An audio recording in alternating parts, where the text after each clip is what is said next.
to Bro Taste This.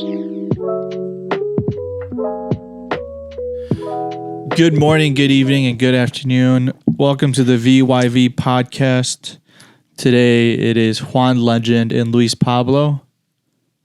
And our condolences to the best man of the podcast, Phil Golden Corral, who unfortunately got a flat tire today. That's right. Our condolences for his tire. Send him your wishes and GoFundMe, Patreon, Cash App, Venmo. Although that might be hard because he doesn't believe in the banking system. So No, well, it is rigged. I don't know how he'll take his funds off of them. We should set him up with like a Venmo account or something. But pushing on regardless. Pushing on. The show must go on. And today it is our semi-annual sports talk. That's right. So we do these once in a while. Yeah, we usually do this twice a year.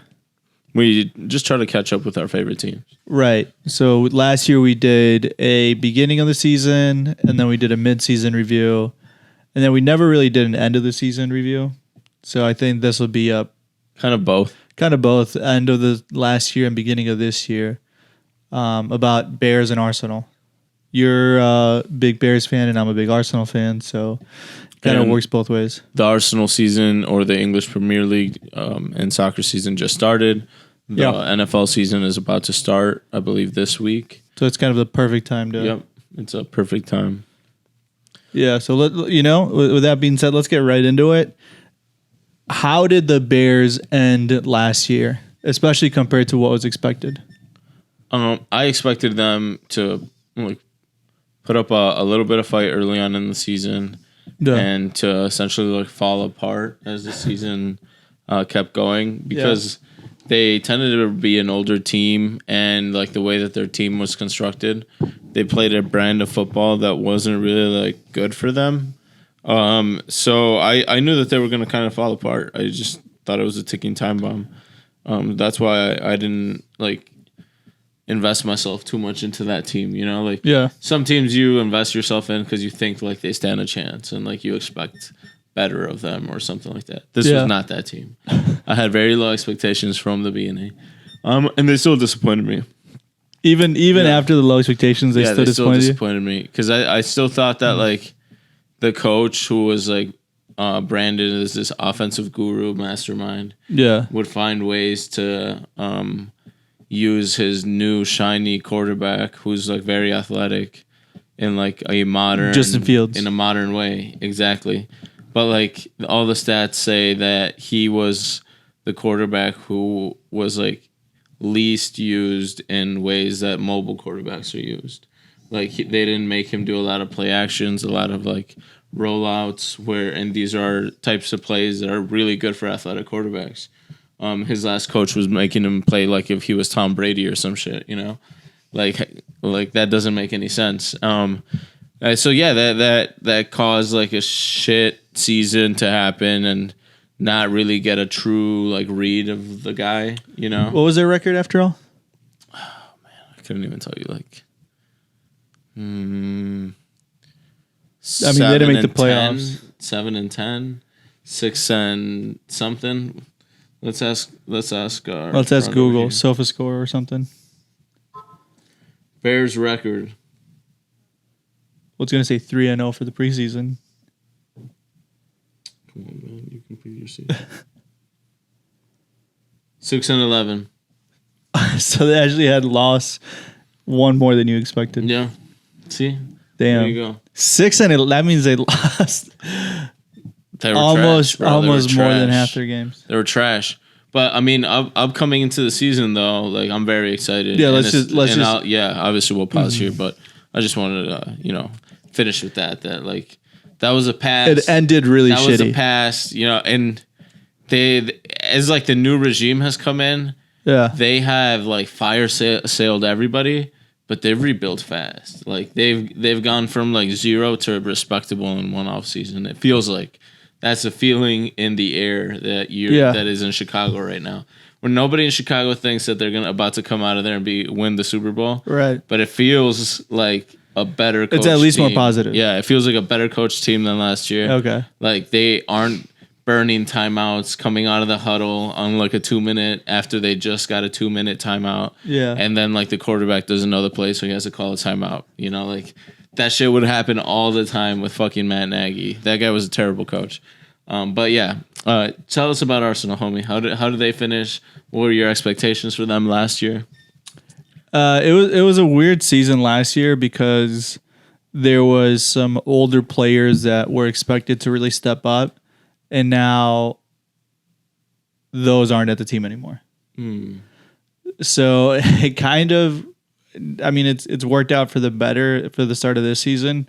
As we're recording this, there have been 5 games in the English Premier League, and there are 0 games played in the NFL yet. So that's right. Kind of really, really beginning. But no, it kind of crashed and burned last year. It was weird because the English Premier League has 38 games. So it's, you play quite a lot of games throughout the year. And it was weird because you would see these like momentum spikes. And also, like, when it rained, it poured. There would be like 3-4 wins in a row, 5 wins in a row, and then it'd be like 3 losses in a row. So they just weren't consistent enough last year. And that also comes because they were the youngest team in the Premier League at like 24 and a half years old. Like, they were super, super young team. A lot of guys who were still unproven, like 21, 22 years old, super young. And so they ended up just kind of crashing and burning. And when the time came to like really step up against the bigger teams, they kind of just like, they really looked like, oh shit, they're doing, and then they would just fall apart. Yeah. Like it came down to like moments, and it'd be like 1 or 2 moments in the game that would just like cause a penalty or like a last minute winner or like an error between the defenders. So instead of finishing 4th, like they were 1 win away from finishing 4th, which for those who know guarantees you Champions League soccer, which they haven't been in for 5 years now. They lost. They had 3 games where they lost in a row, then like won 3 games in a row, and then lost to Tottenham. They're our bitter rivals. And if you guys actually want to get a good insight of last year, I'd recommend watching All or Nothing. It's an Amazon Prime documentary. And there's 8 episodes. Each one's about 45 minutes, almost an hour. But you just get a good insight of like the season and also like damn, we were so close to that close to being back in the big tournament. But overall, I think they achieved expectancy, and like, I know how we were talking beforehand that the coach that the Bears appointed recently has been fire selling all the players. Yep. And the same goes for Arsenal. Like he really stepped up, and a lot of people were kind of like criticizing him, like, "Damn man, you just offered these guys like a big contract, and they're not making any money off of these players leaving. Like, they're literally canceling their contract and being like, now you can leave for free, but at least you're not part of our team anymore." Okay. And it takes some balls to do that. Like financially, it's a terrible decision, but I assume they have to pay the players a certain amount. There's some compensation fee. Yeah. And actually in All or Nothing, the Amazon documentary, there is a moment in the episode, it's about halfway through the season. It's like the lawyers are like, can we legally do this? Like, what are the ramifications? So it's really interesting. Overall, I think they did okay, but I think, they achieved higher than expected, but at the same time, like think about that, 1 win away. Yeah. And like the season would have completely been different. But even if you did get into the Champions League? We would have crashed and burned out. That's what I was going to ask. Like, would they have been expected to played well in that tournament? No, with the Champions League, they draw groups. And so you can get lucky and get like a decent group that's like competition level. You're like, all right, maybe they can get out of this. Or you can get into like a group of death, like they call it. Like, for example, Barcelona, who bought 6 players who we just talked about a couple of episodes ago, are in the group of death with Inter Milan, who look very competitive, and Bayern Munich, who they have a like severe goal scoring and terrible game difference against. So like, I think in the last 4 times that Barcelona have played Bayern, Barcelona have conceded like 18 goals and scored 2. Dang. And lost all 4 games, obviously all in the Champions League. Dang. So it's Bayern like Munich's just been toasting like spanking them. Oof, good for them. And what's funny is that Nike last year made a Barcelona Champions League jersey, and they ended up crashing out of the Champions League and going into the Europa League, which is like a step down.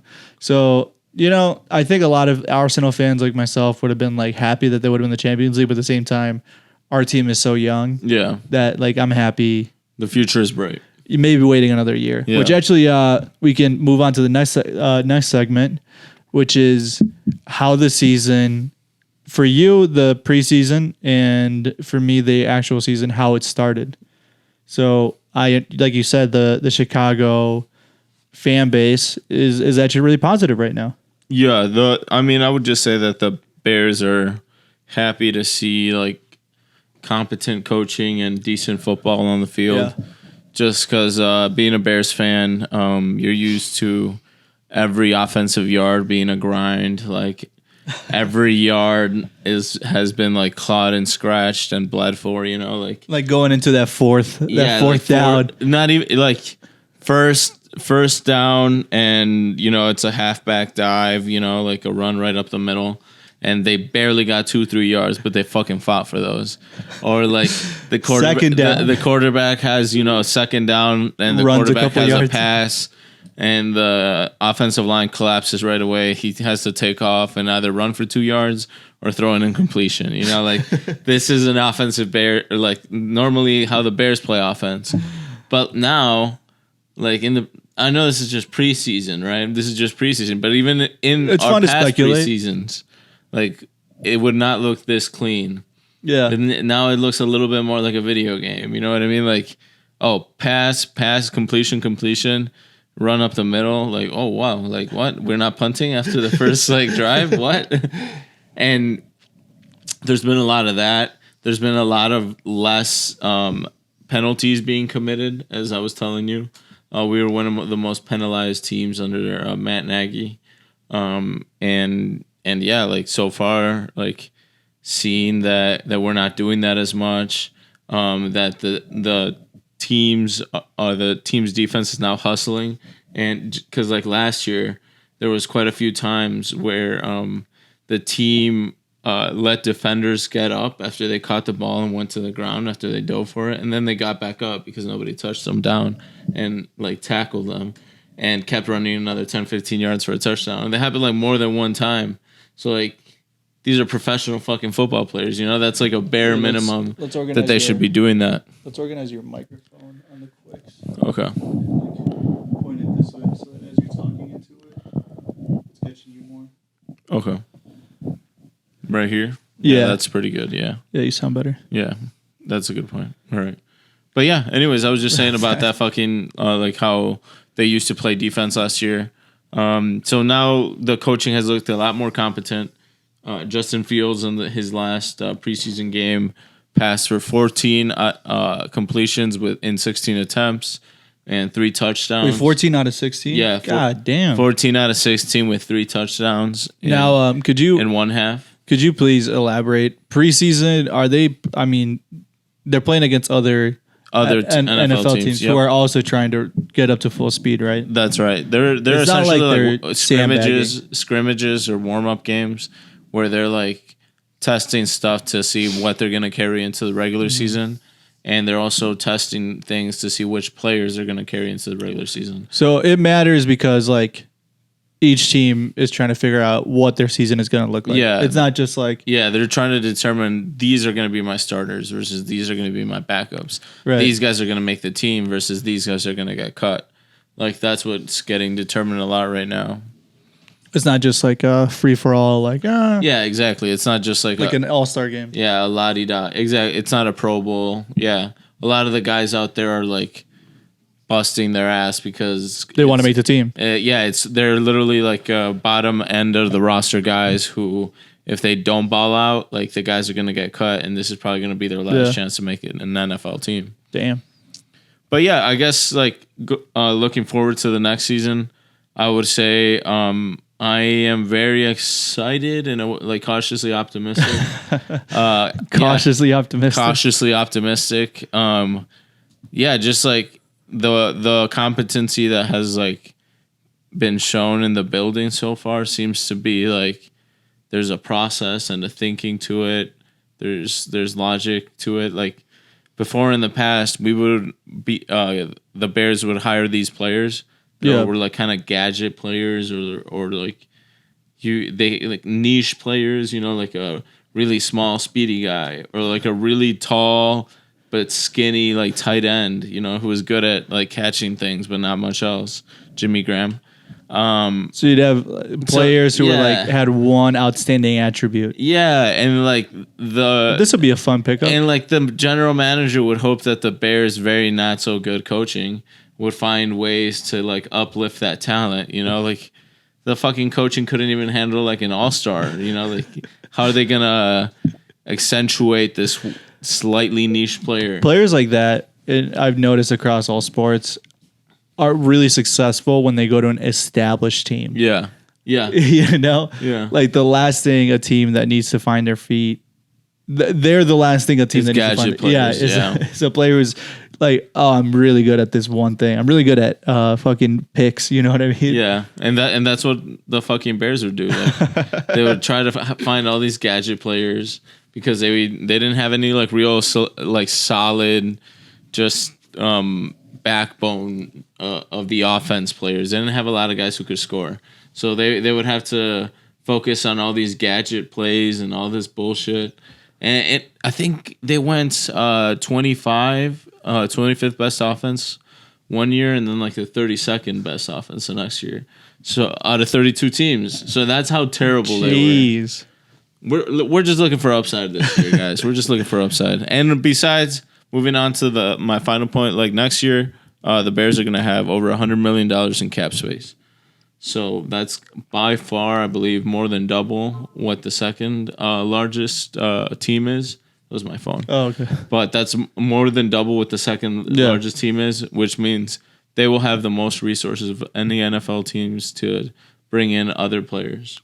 And I think from the outside perspective, it feels like there's a good positivity and like a lot of potential for the Bears in the next decade.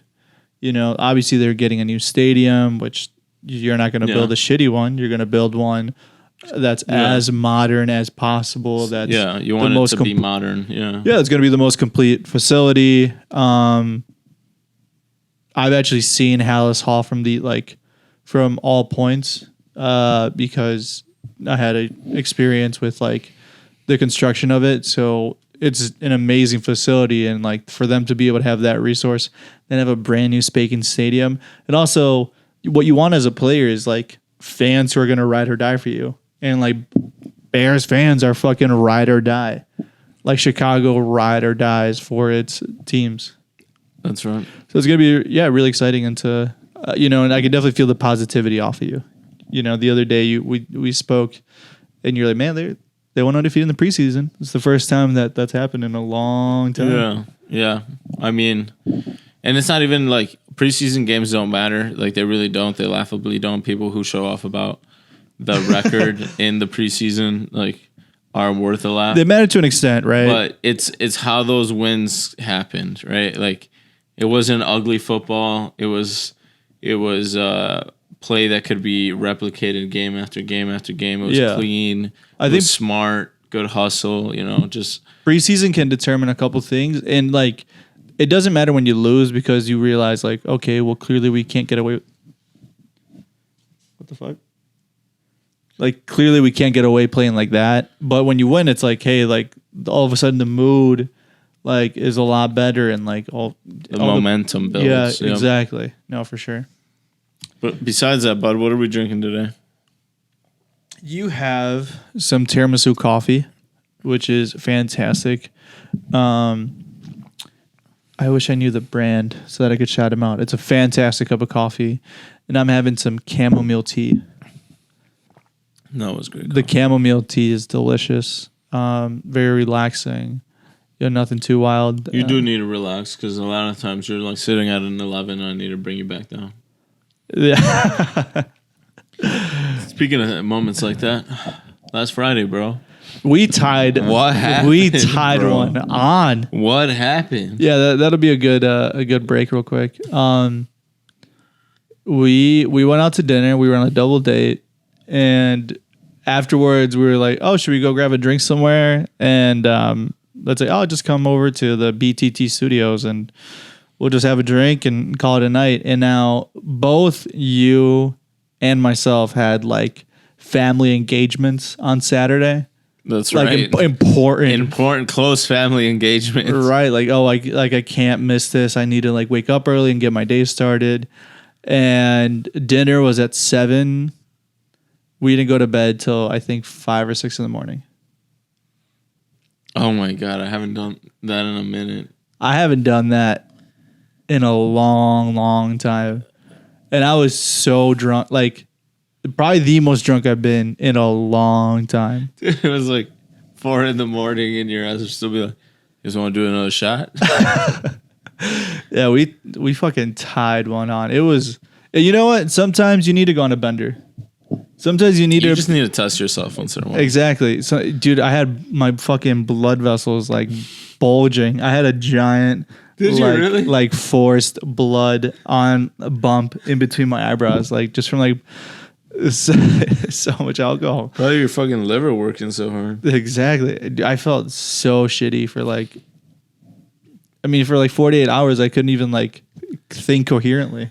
I feel like just now, like today, I'm feeling better, but it was awful. I still feel like I'm recovering from it. It was a rough night, and there was no need.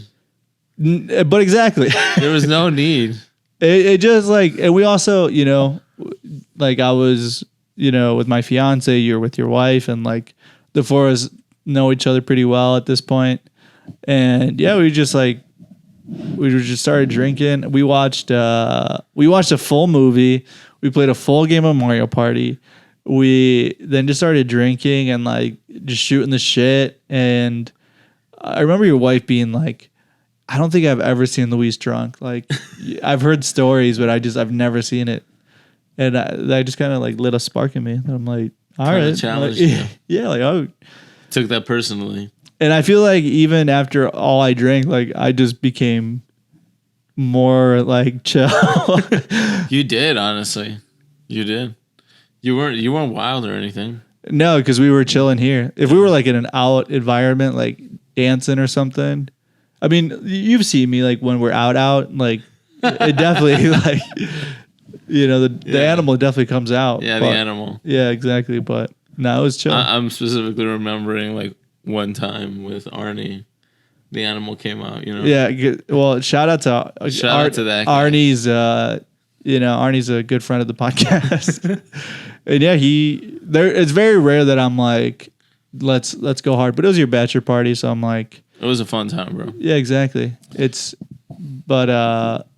Yeah. How did you wake up the next day? I hated it. I hated life the next day. I'm surprised I was able to drive. Like, well, honestly, like I did a lot better than I anticipated. Like, I woke up at 7:50 something and had to head out of here. So we slept like 2 hours and then had to bounce. Yeah. Yeah. Yeah. It was, I mean, I honestly felt pretty good. It was more like the exhaustion for me. The lack of sleep. Yeah, the lack of sleep. Yeah. But other than that, what are we thinking about Arsenal next season? So 5 games into the season, and they are undefeated. Not only are they undefeated, there are 5 wins for 5 wins, which the only time that this has happened before in history, Arsenal have either won the league or finished first or second. Like it's historically, this is a very, very good sign.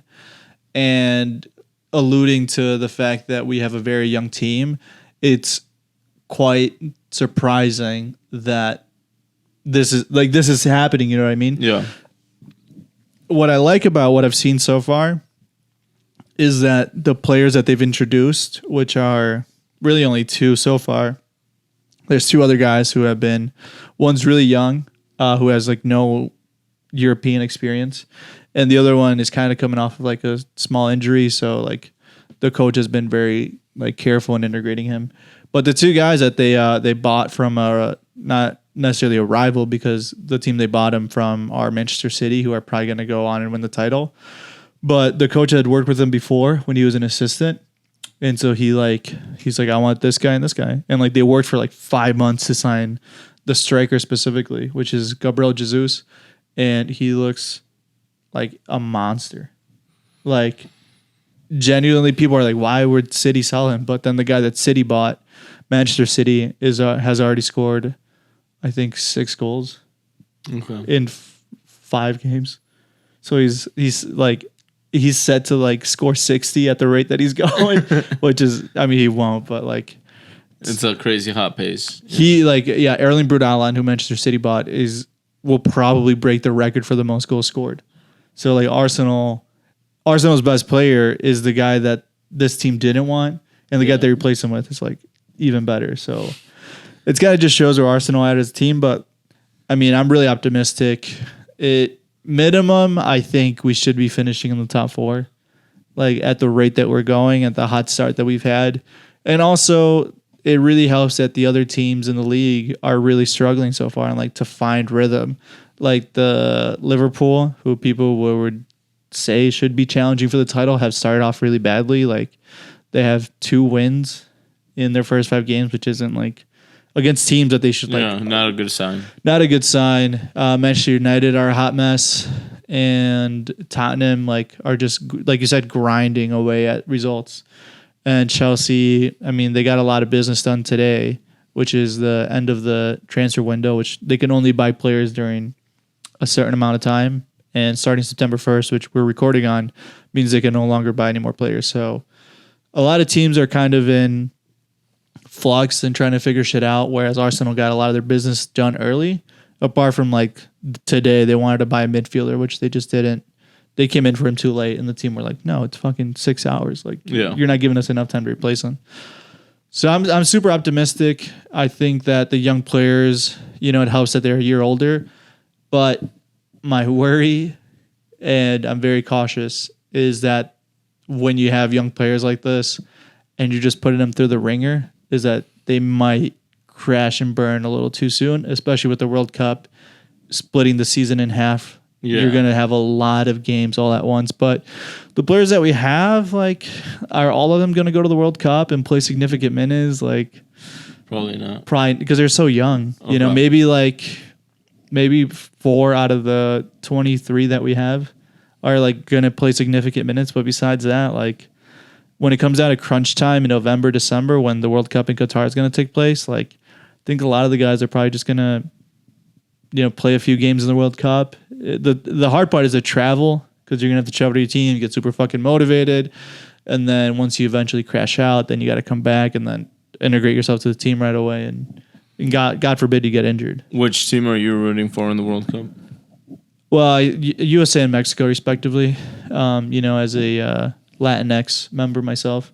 But I think who's going to win, I mean, obviously any European team has got to be in contention. I think the one that looks the scariest is honestly probably Spain. They just have a great fucking coach, and their talent pool is just so naughty. People might not rate them as highly anymore because there was a time where they did look crazy, and now they kind of peeled off, but they just have such a good coach. They're looking to come back. Right. And then you can't discount Argentina and Brazil. They might do something depending on, how they end up playing, and who. The big thing is going to be who's fit, who's going to be available. Why is the quality of soccer so high in those countries? That's a great question. I think you get into the context of why is America so good at basketball? And it's because it is so widely available to them. And for a lot of underprivileged kids, it is all they have. For yeah, that's the inner city sport. Yeah, it's for here, it's basketball. There's gyms all across. I mean, even states, towns. It is so easily available. Where that's how it kind of is in South America. It's there's gonna be fields everywhere, so they're always playing. And, like I said, underprivileged, so you have a lot more motivation. And it's a lot cheaper to get started. So, if you're good, the team will just take you on. They'll just be sign for the team. Your family doesn't have to pay. We'll actually, compensate them for having you.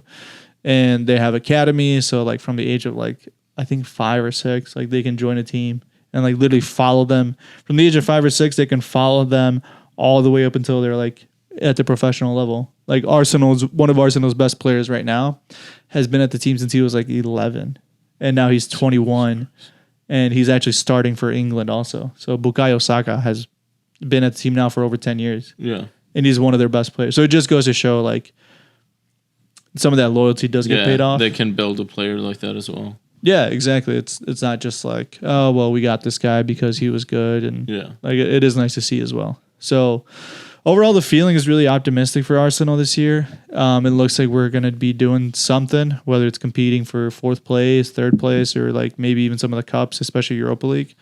I'm really looking forward to it. But now I'm going to throw the ball back at you and say, what do you think is going to happen before now and the end of the season? Like realistically. I think this season kind of depends on one sneaky thing, but that one sneaky thing has a lot of other variables that it depends on. And what I'm talking about is the quarterback's health. Justin Fields. Yeah. He kind of plays like a little bit of a wild brand of football. Just a little bit. He hangs on to the football a little long, looking for a deep shot, and he's not good at running and sliding. He's good at running, but then when he goes to slide, he's always sliding in these awkward ways and ways where it's getting him hit late a lot. So I'm worried that the Bears' issues on the offensive line will cause a lot of hits to the quarterback and potentially cause an injury. That's kind of the last thing you want. Yeah, where like it will give us an incomplete picture of what the quarterback is, whether he can be a franchise quarterback or not.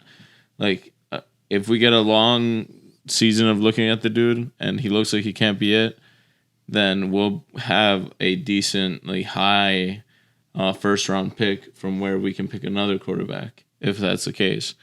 But if he gets hurt and he was looking good or like above average or he was just looking average, there's kind of no way of telling. Yeah, it's no way to tell, like that would be, you're kind of shit out of luck at that point. So like that, those are kind of my worst case scenario. Yeah. If he gets hurt and then we can't tell what to do. But if there's just like any indication of the last few preseason games, like they've found some younger talent on the offensive line. Yeah. The general manager drafted a tackle in the 5th round, a left tackle, which is like that super coveted like blindside protector, who protects a quarterback in the 5th round, which is kind of like the trash heap players where they usually find them. And that's kind of a premium position. That's usually, you only find them in the 1st round, 2nd round. Yeah. Those kinds of rounds. And they found this guy in a late round, and so far he's been flashing out in the preseason. Like his film has looked really good. He has stonewalled like veteran pass rushers, like the people who get the quarterbacks, the Clay Matthews, those style of players that you might know about. But yeah, like, so I'm kind of just excited, but cautiously optimistic because they seem to have a lot of young players on the offensive line with some upside, but that's also risky because they are young and inexperienced, and we're going off of the promise of good play, not like proven good play, So that I would say that would be what I'm worried about in the season, and if it does go well, they win 8 games. That's like best case scenario. That's the best case scenario. They win 8 games, 7 games, 9 games in the best case scenario. Like that would be it. If no one gets hurt, and like all of their stars show out, that's not that much. But like they are like Arsenal was last year. Okay. You know what I mean? Like they're figuring it out. They are in that super young stage of their team where they just had a fire sale. They were just supposed to find the backbone of their team this year, and they look like they're already in step 1.5. Like they've kind of like figured out some of the backbone, and they're already adding some toys and some like more to the foundation. You know what I mean? And hopefully that analysis is correct, right? Hopefully it is, and hopefully it's not off base, and really we find that we're not even at step one yet. Hopefully that's not the case. But I'm excited to see how they play this year, dude. Like I'm excited to see what they end up doing, because last year they would fall apart a lot. It was not fun, man. It was very ugly football. You see why my description was what it was? Especially because I was, keeping up with the Bears because of the podcast, and I'm like, all right, like I'll try to be informed and see what they're doing. And I think 3 different games, they would be winning in the third quarter and then fall apart in the fourth quarter. All the time. They'd fall apart all the time. And then it made no sense how they would even get ahead, because most of the time they'd probably have like 50 yards of offense in the first half, which is nothing. Exactly. It's fucking nothing. That's a blink of an eye. Oh, yeah, no, it was pretty miserable. I'm like, how do you do this every week? It was not fun to be a Bears fan. Let's just say that. Was last year like the worst in your lifetime, the worst season that you've seen? Yes. Jeez, it was that bad? Genuinely it was, because like the talent was there, but the coaching was just so inept. Like I can't stress how bad it was.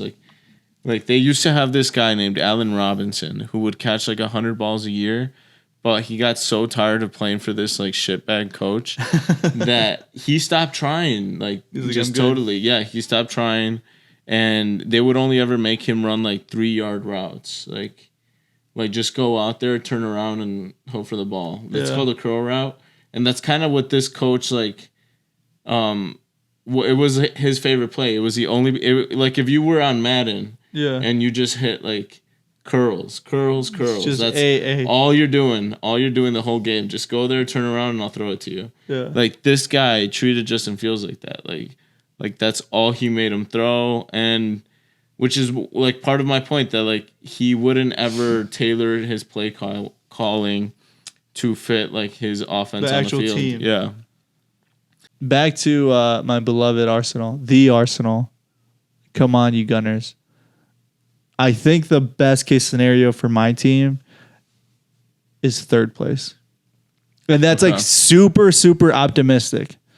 But taking into context how the season has started, the mid-year World Cup break like we spoke about, I think taking all that into context, I think third place. There's a good amount of obstacles, especially the World Cup. That's a big one because, the big 2 teams, Liverpool, Man City, like pretty much every single one of their starters are going to be playing a big amount in that World Cup. Yeah. Like a lot of those players are, apart from like City have like Erling Haaland, like there's a few guys that aren't going to go play, like who their team just didn't qualify. But overall, it's like, man, you're going to compete into the Champions League, which is already super difficult. You're going to compete in the FA Cup. You're going to compete in these multiple cups. Then some of your best players are going to go play in the World Cup then come back and stack up more games. What are some breakout players you're looking out for Arsenal this year? Well, I think the front 3 look very, very interesting together, which is Bukayo Saka, Gabriel Jesus, who they bought, and Gabriel Martinelli. And then them, as well as the new captain, Martin Odegaard. Like, not just me as an Arsenal fan, but like a lot of general soccer fans are looking at these 4 players and being like, dude, they're cooking something. Like, they look like they're genuinely cooking something together. They're looking for him. Yeah, they're looking for him. They look like they're really well adjusted to each other. And like the people that are behind them, like who are next in line, also look really interesting. So we're like you said, Bears at that 1.5 step. Arsenal I feel like are at that 2.5 step. Okay. Of like really building a solid base. I think not this winter when the transfer market opens during January, but I think like next summer you're looking at like maybe adding another piece or 2. So I feel like the Bears are like 1 year behind Arsenal. Yeah, it sounds that way. Like your Arsenal right now sounds like they're about to have the season where like this will be building to deep playoff runs for years to come. Yes. Like this year will be like that stepping stone. Right. Where they will gain some experience in the big games with the big boys and then carry on that experience into the next few years. Yeah. Because they still have their youth. Yeah. And they will have that like play and experience with the big boys. Yeah. Like I feel like the Bears now, if things are as positive as they seem to be, should be where Arsenal was last year. Like where you kind of sell everybody, and then it takes some gambles. Like I think from your point of view, you got nothing but positivity to look forward to, especially after such a horrible season last year. Yeah, and you're totally right. I'm like, to give you an example of a few players I'm looking forward to watching this year. I want to see Cole Kmet, the quarterback, or the tight end have a breakout year. I want to see if they keep David Montgomery, who's like a mini Hulk, like that they have at running back, who is just like, he runs like Adrian Peterson used to run, but without the speed. But he's just a super fun player to watch. But teams, and especially rebuilding teams, don't ever pay running backs because they can get them for so cheap in the next draft, and like they'll probably do just as well as the guy who wants to get paid. So this is probably going to be his last season as a Bear. So I'm definitely going to like watch every one of his runs with a little bit more appreciation, you know. And other than that, I'm really excited to watch Brisker. They drafted this really like high flying, like hard hitting safety who in the preseason during the first game caused a 3-and-out all by himself. Like the first play of the game was tackle for loss for Brisker. Second play of the game was like a pass deflection. And the third play was a pass that was completed in front of him, and he tackled them for a loss. So like he quite literally like stopped the offense all in one drive. So I'm excited about those guys. Other than the strikers, would you say there's any other guys like that? Young prospects that you're just like excited and itching to watch? So there was this center back, which is like the last line of defense before the goalie, who Arsenal bought 3 years ago. Yeah. They bought him 3 years ago under a different coach. Everyone from the board was different when they bought this guy. And he was really wanted by a lot of teams. Like, he was only 18 at the time, and he had a really breakout season, and people were like, this guy's going to be the next big thing. He's 6'5", which is massive for a soccer player. That's huge, yeah. It's fucking, he's a giant. He could be playing offensive tackle. I think he's 6'5". I know he's huge, but let me just confirm that information. So he has consistently been on loan for 3 different teams in France. The first year he went back on loan to the team they bought him from. The following year, there was really bad coaching at the team, and they thought, okay, maybe this guy could use another year on loan.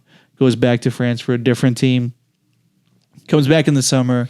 The coach who we have now was like, I don't think this guy's ready. He's only 20 years old. Let's send him back on loan. So 3 years consistently. And now he's in the team. Over the summer, it looked like the team he was playing for was going to put in a good bid for him, like a big amount of money. But that team ended up having like catastrophe with their board and management. Their coach left. A bunch of people left from the team. So this guy came into the team, had a full run with the preseason. The coach got a good look at him. And all the fans were like, we were all like, is this going to be the year that this guy plays? Yeah. We've had him on the fucking payroll for 3 years. Like, God, give him a chance. And physically, like I said, so dominant. He's 6'4". Yeah. Okay. Physically, just looks insane. And he had all the right attributes as a center back. Like, could play from the back, strong, very cultured. And where's he from? He's from France. Okay. And the position that he plays is stacked for the French national team. And he looks so good at the age of 21 that people are already like, oh, fuck, is this guy going to start for the World Cup? No way. Do you think he's going to start on the French?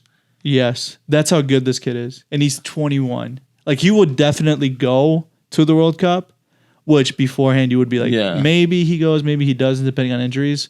But the rest of the players in his position have started off the season iffy. Okay. And this guy just started off like a rock. His name is William Saliba. And you know the tequila song? The tequila song? Tequila. Da, na, na, na, na, Okay. na, na. Yes, yeah. Da, na, na, na, na, na. Yeah. At all 5 games so far, the fans from Arsenal have chanted da, da, na, na, na, na, na. And when it comes to the tequila part, they say Saliba. Yeah. And I mean, it's like, it's crazy. He's turned into like the Bobby Portis. He's turned into like a cult hero. Bobby. He's turned into a cult hero. And again, we were like, this guy was 18 when we bought him. Bro, people appreciate defense.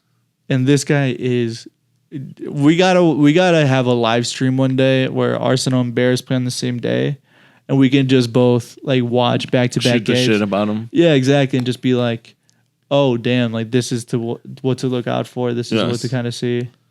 Fuck yeah, absolutely. So we got to do that. We got to look out for the season and be like, oh this, and we'll do a live stream where we just like watch both games. Shit, or we can do one game, like whichever game catches first, like a Arsenal game or a Bear game. Arsenal games are most likely in the morning because of like they're 6 hours ahead. Yeah. So they're usually like no later than noon on a Sunday, which is, and there you go. I'm guessing when the Bears would play. Yeah, there you go. So yeah, look out for that. Fuck We're gonna yeah. do that late in the season. I'll sign up for the NFL pass or whatever. Do you know about that? They like killed all live streams everywhere. Can't even fucking find nothing anymore, dude. Not even illegally? No, not even illegally. Not even on TikTok? Yeah, not even the classic old blue collar like LimeWire way. Doesn't work anymore. You know what I would do during the NBA playoffs last year? Is I would go on TikTok. This is 100% true. I would go on TikTok and search like Bucks versus the Nets, and then I would just go over to the live, and there would be somebody streaming the game from their like living room, and they would just set up a tripod with their phone pointing at the TV, and you can hear like people in the back like having a party, and so just an angel would just be streaming the game for the rest of us. That's awesome. Yeah, I did that a lot. That's us. We got to do that. For the people. We got to do that for the people. And then get just a $500 fine. Do they get fined? Yeah, I know somebody who I went to school with. He was like in his 30s who was a big Colts fan, and because he lived in Wisconsin, we wouldn't really get like the Colts games unless he bought like the $120 package, whatever it was for cable, to get like every single game. And he's like, I don't want every single game. I just want the 12 that my team plays. Yeah. And he got a letter from like the NFL that said, we have had recurring instances where your IP address has been streaming illegally. If you don't stop this now, it'll be a $500. Like it was like a crazy. Holy amount. shit! A cease and desist letter. I think it was more. I think it might have been like 5,000. Oh my god! Like, not only are you preventing us from making money, but this is like how do they know?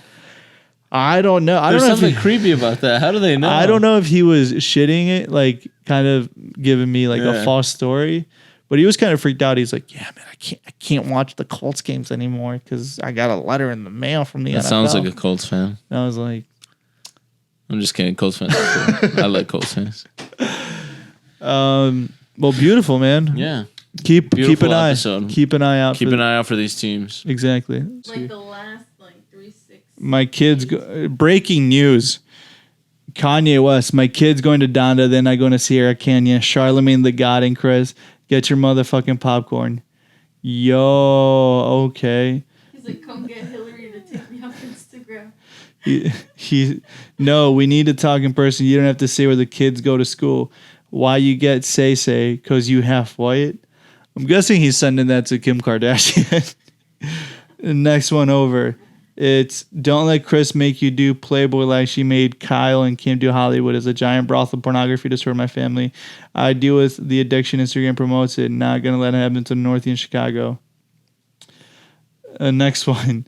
Thank you. I want to stop OF and do fashion consulting full time. Caption, praise God. Sierra Canyon, Gap, Adidas. It's up. Hillary and Mark, are you blocking me? Next one. Somebody texted him saying, from my mom, please Tell him to please stop mentioning my name. I'm almost 67 years old. I'm guessing that's Kim talking about Chris. I'm almost 67 years old, and I don't always feel great, and this stress needs to end. And then Kanye replied, yeah, I don't have so-so over my black children and where they go to school. They will not do Playboy and sex tapes. Tell your Clinton friends to come get me. I'm here. And then the caption, God loves us. Fair enough. God did. Next one, Tristan Trav Scott. Showing results for cum donors. Become a sperm donor for $1,500. How it works. Call my fellow cum donors. We in this together. Oh, he's asking for help from Tristan and Travis Scott. And Scott Disick.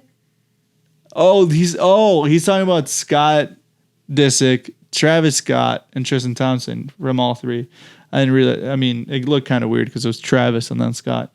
Next one, the most recent one, he's 10 minutes ago. Anybody that says I'm spiraling when I express the undeniable truth is a sheep. Shut the fuck up and worry about your own kids. I obviously am dealing with wars at the highest levels of controls and discrimination based on the level I'm operating at. A conductor gotta turn their back to the audience to direct the orchestra.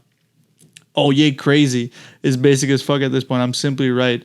I know girls who sell pussy that don't agree how my daughters are displayed. Caption, y'all not finna keep discriminating on me while the organizations use me and uses all. All right, let's get into it. Yes, we've been recording this whole time. I think it's kind of what happens when you marry a celebrity of Kim Kardashian's stature. Like, on one hand, I understand that he doesn't want his kids on TikTok and Instagram, obviously, because they're young kids. They can be influenced. But what did you think was going to happen when you married Miss Kardashian? Like, she has constantly been in the news since she was, 18, as like Paris Hilton's assistant. And I do feel bad because clearly Kanye, like he says, he's not unstable. It's just him being him. And it's like, you kind of have to, you want to disassociate the artist from the art. And you want to treat him like a regular person. A lot of people are going to do the cop-out, like he says, saying Kanye is crazy is cheesy at this point. Because it's like, we don't know what he goes through. Like, if you sold millions and millions of records and became a billionaire with different enterprises and success, like, would you still be a normal person? Like, no. Like, you're constantly surrounding yourself with people who are just, like, constantly wanting to be in your circle. And a lot of yes people who are like, hey, I think I want to tweet out that slavery was a choice. And they're going to be like, yes, because they don't want the train to end. They want this thing to keep going that they're just latching onto. So, yeah, overall, I think it's fucking crazy. Opinions on Kanye West opinions on him falling apart? Not falling apart, because even he says saying Kanye is crazy is just cheesy at this point. Which I think he's kind of right. Like, it's people are going to say he's unstable, he needs help, but I mean, I don't think he like wants it. I think like this is him. This is what you signed up for. Yeah. Yeah. This is how you get the art. He is the erratic artist. Yeah. Yeah, bro. Do you guys remember Van Gogh? What was the reason he cut a zero? He mailed it to his ex-wife because she was like with somebody else. Jesus Christ. But bro, have you seen his paintings? By the way, do not go to the Van Gogh experience. It is a waste of time and a waste of money. All it is a PowerPoint presentation of his paintings being fucking put on walls and floors. That is all it is. And some like jazz in the background. And people sit there and like, oh, and then the blue one of the night sky comes on, and then everybody's like, oh. It's just like, jizzing their pants. What are we doing? We're the iPad babies. Like, oh my God, it's so beautiful. And I remember just sitting there like, this was such a fucking stupid experience. How much is it? It's like $75, $90, dude. Per person? Yeah. $90 per person. To sit in a room so that there is paintings of Van Gogh projected onto the walls and the floors. Damn it. and it's called the Van Gogh Experience. And then they try to get you on the way out to buy some merch, and you're like, you couldn't have fucked me, like you didn't fuck me enough with the tickets. Exactly, this wasn't enough. It's like, dude, I could just get a poster of this and buy it online and like buy it through Friday. Nobody go see the Van Gogh Experience. Nobody's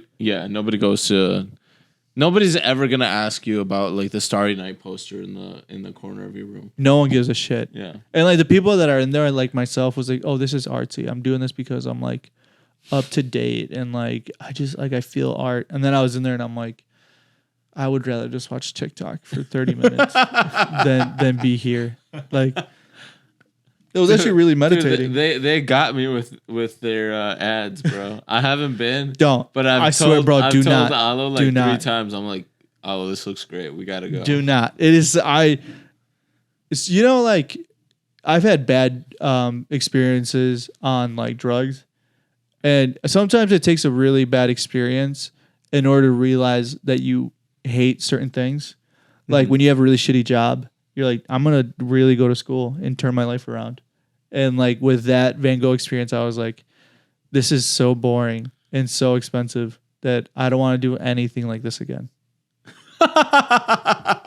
Like if you go to the Wonder Museum or like there was the Marvel Expo in Chicago like a year or two ago, awesome, right? Because you're like part of it, you're able to come like go up to it, interact with it. I took pictures with like the fucking Black Panther suit that they use for the movies, fucking badass. When you're at the Wonder Museum, you're like, it's all colorful and you like walk up to it and there's like a room full of mirrors and there's like a floor that's like reacting to you stepping on it. Yeah. That's badass. Okay. Van Gogh Experience, you're literally just looking at a painting that you have already seen hundreds of times because Van Gogh is one of the most popular artists of all time. Yeah. And so you're just like, I've seen this, but now it's just on a wall. But that's how they draw the crowds, you know? They're not going to put in some obscure guy who's not going to attract anybody. No, for sure. But it's just a bunch of people just standing in like that are all 6 feet apart. Would it have been better and would you have felt better if it was like $10? Oh, yeah. Or like for sure. 15. If it was like 15. Free. Yeah, exactly. And you would have felt better, right? You would have felt 100 times better. And you would have like walked up and been like, oh, this is cool. Like $10, $50. This wouldn't have been a super villain origin story. Like it is for you right now. I want to dig up his dead body and be like, you piece of shit. The fuck, dude? Give me my $90 back. The fuck, man? Who's exploiting you for this? Like, who did you? Any final thoughts on Kanye West and spiraling? I mean, what you said what you needed to say. I think the way you said it earlier captured it the best. That he is an artist that comes with some erratic behavior, and like you can't separate those things. Like it is what it is. He is who he is. He uses, unfortunately, like the public sphere to like air out his dirty laundry, which is kind of gross. But like he's been doing it for a minute. Like you can't expect anything different, you know? Right. Like, yeah, he is who he is. Like, and again, you can't expect too much, you know? I mean, we're talking about people, Kanye, who's a billionaire, and Kim Kardashian, who's a multimillionaire, in the hundreds of millions, like more money than like you know what to do with. These people have no conception of reality. And for Kanye to get Kim's attention and her trying to be private about it because like wanting to maintain this perfect image, like he does kind of have to go to the extreme and be like, I'm going to post our conversations on Instagram to get a reaction out of you. Yep. Because clearly me trying to talk to you like a human is not working. And so on one hand, what did she expect, Kim Kardashian that is, from a crazy artist? Like she wanted the crazy artist. Yeah. Because she wanted the Instagram vibes. And then on his end, like, what did you expect? This is Miss Perfect role model. Like, everything is... Yeah, like, this is the modern Marilyn Monroe, what he called her. Right. And, like, he's got a point. Yeah. She's, like, the sex symbol of a generation or two. Right. And, like, what did they both expect from the other person?